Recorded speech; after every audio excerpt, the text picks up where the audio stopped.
Hey everyone, and welcome. Today, we're diving deep into one of the biggest mysteries of the human experience. Think about it for a second.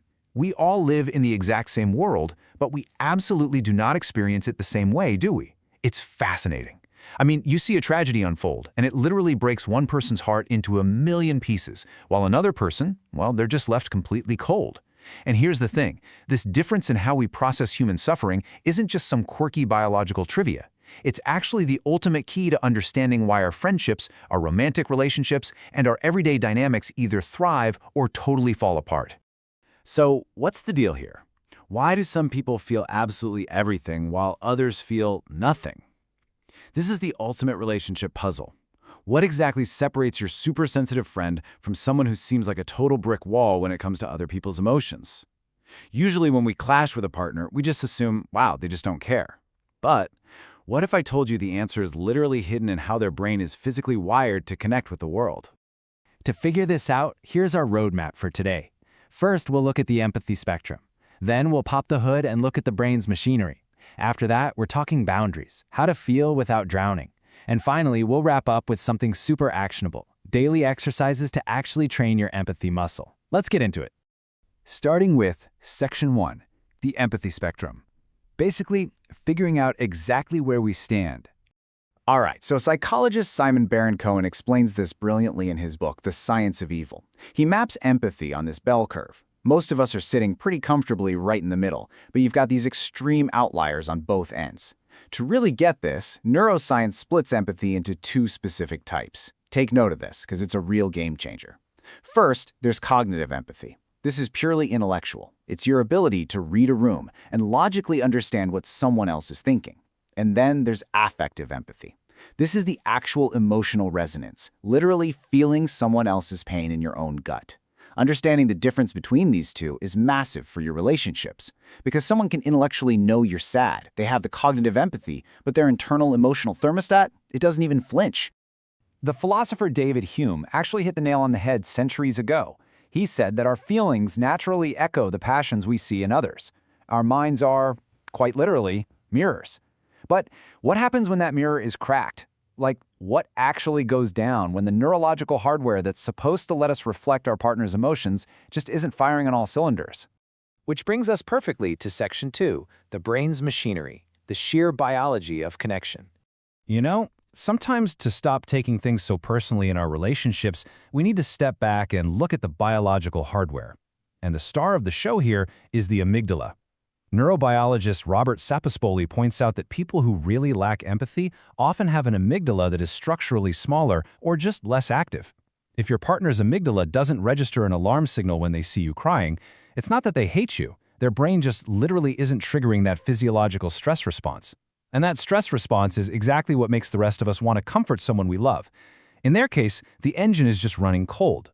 But hey, hold on a second. We are not just doomed by our biology from birth. Behavioral genetics show us that, yeah, about 30 to 50% of our empathy levels are inherited, often through genes that regulate oxytocin, the bonding hormone. But look at the rest of this chart. The other 60% comes down to your environment and epigenetics. The big takeaway here?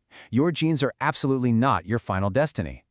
In fact, Sapolsky explains that your environment can literally alter how your genes are expressed.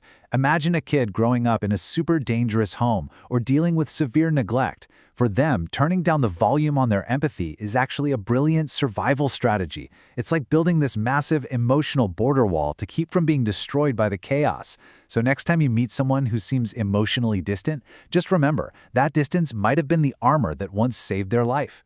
Now, of course, there's a darker side. When empathy is severely lacking by design, we step into the territory of dark triad traits, like narcissism or psychopathy. As Baron-Cohen notes, cruelty requires you to basically view the other person as an object. Modern research suggests these folks actually have a sort of empathy switch. They can flip it on using cognitive empathy to read you perfectly and manipulate you, but they flip it right off to avoid actually feeling your pain. They're basically immune to effective empathy. Moving on to Section 3, boundaries, feeling without drowning, because going overboard with empathy has its own massive dangers. Let's do a complete 180 and look at the opposite end of the spectrum, the hyperempaths. These are the folks who don't just notice you had a bad day, they swallow it whole. They take on your physical and emotional stress like it's their own. And if you're the therapist in your friend group, listen up. Neurologists found that hyper-empaths have a highly active anterior insula. That part of your brain literally translates someone else's emotional pain into a physical feeling in your own gut. It's what we call the sponge effect. You absorb trauma from your environment nonstop until, bam, you hit a wall of compassion fatigue and total emotional burnout. The amazing researcher Brené Brown grounds this perfectly. She points out that choosing to step into someone else's dark, painful place requires a huge amount of psychological strength and vulnerability. You literally have to connect with a part of yourself that knows that same pain. And that, my friends, is a massive, massive expenditure of energy. Which brings us to this absolutely crucial piece of relationship advice. True connection requires boundaries. Feeling with your partner or your friends shouldn't mean drowning right alongside them. Setting clear boundaries doesn't make you a bad person. In fact, it's a vital defense mechanism against the heavy liability of hyperempathy. Because let's be real, you can't be anyone's anchor if you're sinking yourself. And that brings us to Section 4, the practical stuff, training the empathy muscle for better, healthier relationships.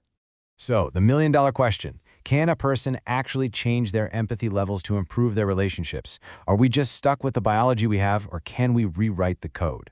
Well, Aristotle actually had the answer thousands of years ago.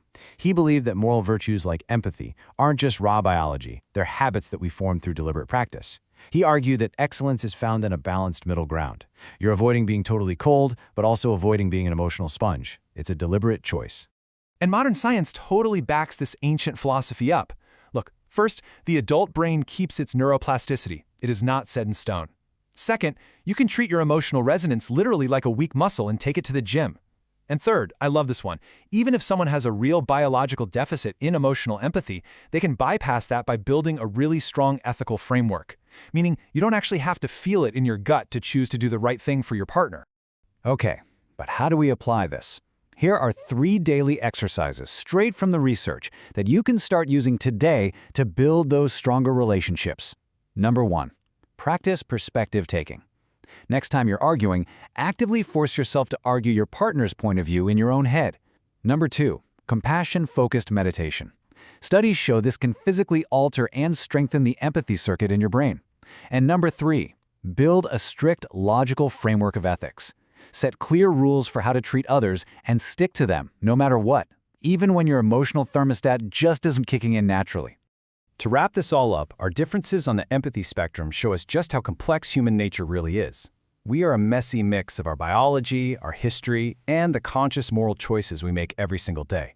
At the end of the day, to feel is to understand, and to understand is to be profoundly human. So whether your empathy is a roaring fire or a quiet, calculated choice, just being aware of how your brain works is the absolute first step to having better relationships. I want to leave you with this final thought to chew on. Take a look at your own neurobiology. Think about your own emotional boundaries, or maybe your lack of them. When you look at how you connect with the most important people in your life, what part of the empathy spectrum do you occupy? And more importantly, knowing what you know now, what are you going to do about it tomorrow? Thanks so much for joining me on this deep dive. I really hope it opened up a new window into yourself and everyone around you. Catch you next time.